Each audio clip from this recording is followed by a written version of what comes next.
Hey drummers, it's Rob Litton here and welcome to this free video drum lesson. Today I'm going to show you how to play that iconic drum beat from I Feel Fine by the Beatles, drummed of course by Ringo Starr.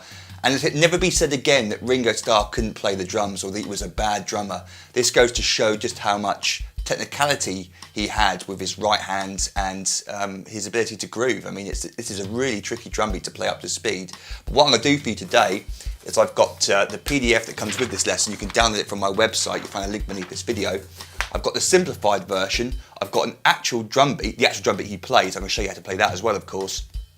And then finally, I'm going to do a little variation on it, which you might find a little bit easier, or I certainly found easier. If you want to sort of play this thing up to speed for 2.5 minutes, then you've got a simplified variation as well, which I think also works just as well, but you can be the judge of that.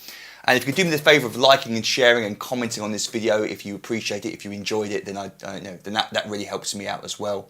Alright, let's crack on with the first part of the lesson where I'm going to show you the simplified version first.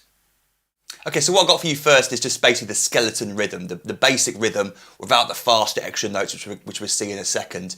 This can be played throughout the song. If you wanted to play the whole song and not have to worry too much about the extra faster notes, which technically are very tricky to play up to speed, then you could play this rhythm and it'll work just as well. It won't sound the same, but it'll work just as well. So what Ringo's doing is he's playing on the bell of the ride cymbal and he's moving between the high tom and the cross stick on the snare drum.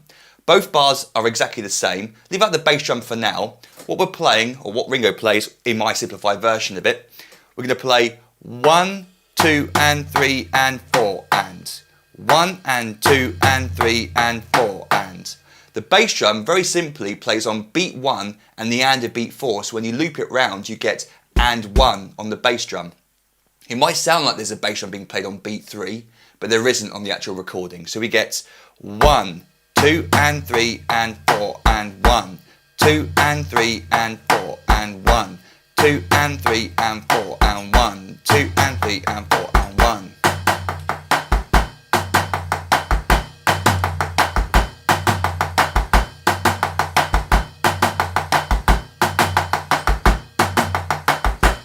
And now let's hear that drum beat played up to speed. We've got a microphone on so you can hear just the drums nice and clean. Here we go.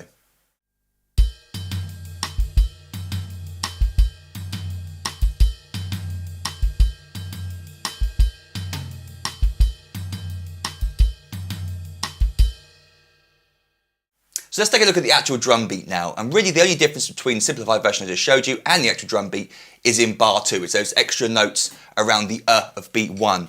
And if you slow it down slowly, if you play it slowly, or if you listen to it slowly, then it's somewhere in between 16th notes, this of beat 1, and perhaps the last note of the triplet, 8th note triplet. It's very, very washy in between. It's sort of a quasi triplet 16th kind of feel. When you play it slow you notice that more, but when you speed it up you hardly notice it at all. But Ringo is putting in a little bit of swing here. He's not quite playing 16th notes, he's not quite playing triplets, it's sort of in between. But I've chosen to write it as 16th notes. It starts the same, 1, then instead of just playing 2 and in the simplified version, we play a 2 and a 2 and 1, a 2 and 1, a 2 and 3 and 4 and 1, a 2 and 3 and 4, Mr. High Tom there, a 2 and 3 and 4 and 1, a 2 and 3 and 4 and 1. Now the there I've written on the high tom as a ghost note in brackets. That simply means it's played quietly, and you don't have to really focus on that. The only reason it's played quietly is because of the technique required to play. You get this natural whipping action.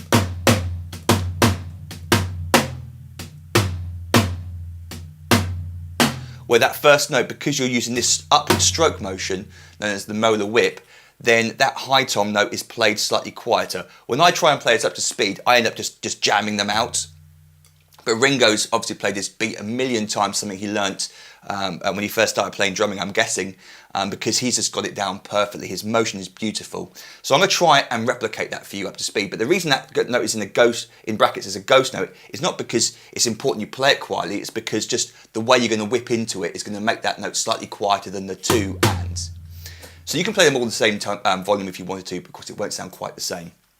1, a 2 and 3 and 4 and 1, a 2 and 3 and 4 and 1, a 2 and 3 and 4 and 1.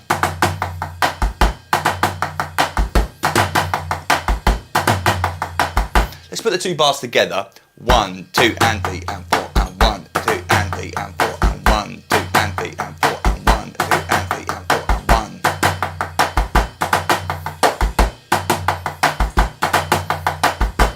And here's a much nicer version of me playing it up to speed without the microphone on so you can hear just the drums.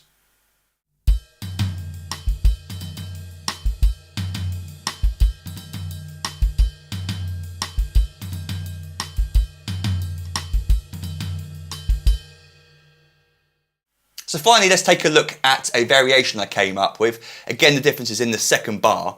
So let's take a look at that second bar now. What I've got for you is this idea. 1 and a 2 and 1 and a 2 and. So we're playing two bell notes and a, not a 2 and, but and a 2. Not a 2 and, but and a 2 and. So we're playing those two notes before the left hand, and for whatever reason it just feels more comfortable playing right, right, left, left than trying to play them both synchronized at the same time. It's just easier for me to play it, so I'm presuming it might be easier for you as well. Have a go at this and see how it feels for you. But this is what it sounds like, just the second bar. 1 and a 2 and 3 and 4 and 1. Now I naturally missed out the bell, the right symbol on 2 and, because that's what makes it kind of easy. You'd have to play all these notes really close to each other. Your right hand gets a little break before the double, before the high tom, and then you come back in with the bell on beat 3. 1 and a 2 and 3 and 4 and 1 and a 2 and 3 and 4 and 1 and a 2 and 3 and 4 and 1. If you're playing with the rest of your band, no one's really going to notice those missing bells, I don't think. It does create a big gap on its own though, as you can hear. Let's put the two bars together.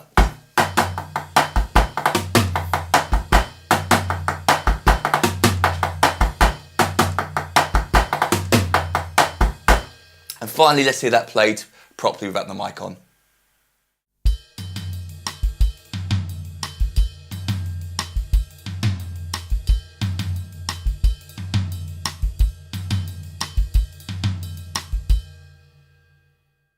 So if you've got any questions about that, feel free to email me, rob@drumstheword.com. You might also like to check my Facebook page out. I've got loads of cool stuff over there, so type in Drums the Word into Facebook and you'll find me, but you'll find a link on my website and beneath this video as well. And then also don't forget to download the free PDF that came with this lesson, where you've got all the variations I showed you there on the single PDF, which you can print out and save and have it out in front of you when you're practicing along to the song.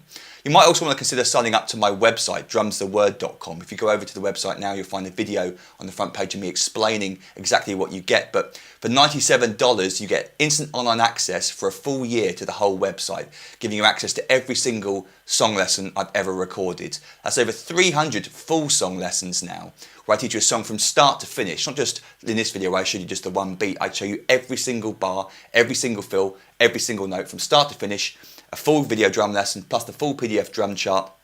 And like I said, I've got over 300 full song lessons now, including quite a few Beatles songs, which I'll put links around this video for if you want to check them out as well.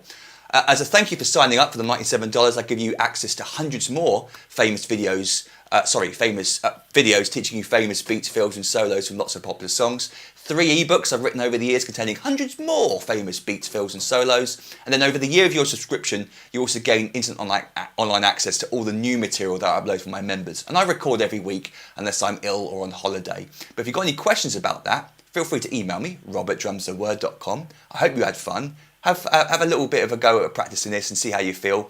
Email me if you've got any questions, and toodle pip and happy drumming to you.